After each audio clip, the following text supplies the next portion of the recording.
Épisode 4. Premier dieu et mythe. Rituel, mort et la quête du sacré. La flamme qui illuminait les cavernes ne servait plus seulement à éloigner le froid ou à effrayer les bêtes. Elle brillait désormais devant quelque chose que l'homme commençait à ressentir, mais qu'il ne savait pas encore expliquer, la mort. Lorsque le premier corps cessa de bouger, le silence qui suivit résonna plus fort que le rugissement de n'importe quel prédateur. Les yeux des vivants se tournèrent vers le vide, et pour la première fois, l'être humain perçut qu'il existait quelque chose au-delà de la chair, quelque chose d'invisible, quelque chose que le feu semblait toucher, mais ne pouvait jamais consumer. Et ainsi naquit le mystère du sacré. Les corps commencèrent à être recouverts de pierres, de fleurs et de pigments. Ce n'était plus seulement la fin, c'était un geste, un rituel, un signe de respect ou peut-être de peur, peur de ce qui viendrait après.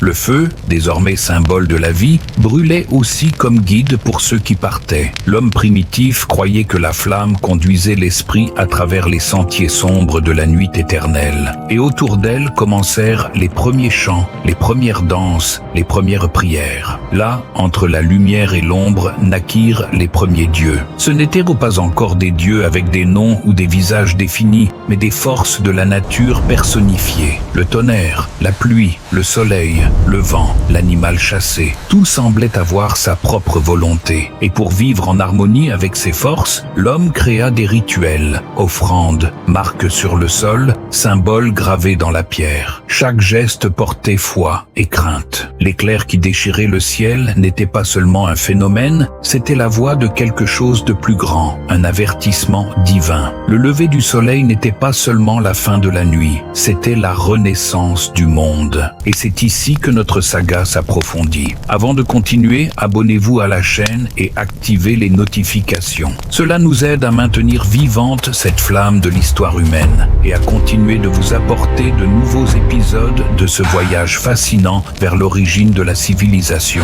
Peu à peu, apparurent des chefs spirituels, chamans, guérisseurs, rêveurs, des hommes et des femmes qui disaient entendre ce que les autres ne pouvaient pas. Ils parlaient au vent, aux morts, au feu, ils guidaient le groupe dans la chasse, les tempêtes, les maladies, et lorsqu'ils parlaient, tous se taisaient, car dans chacune de leurs paroles résonnait le mystère de l'invisible. Dans les cavernes, les mains qui laissaient autrefois des marques peignaient maintenant des scènes de chasse, de rituels et de rêves. Les murs devinrent le premier temple de l'humanité. Là, l'homme mêlait réalité et imagination, invoquait les esprits des animaux et des ancêtres, et demandait protection. Ces peintures étaient plus que de l'art, c'étaient des prières dessinées, c'était le premier dialogue entre l'homme et l'inconnu, mais avec la foi naquit aussi la peur de la nuit, la peur de la mort, la peur d'offenser les dieux, et c'est de cette peur que naquirent les mythes, des histoires racontées pour comprendre l'inexplicable. Le tonnerre devenait la colère d'un esprit,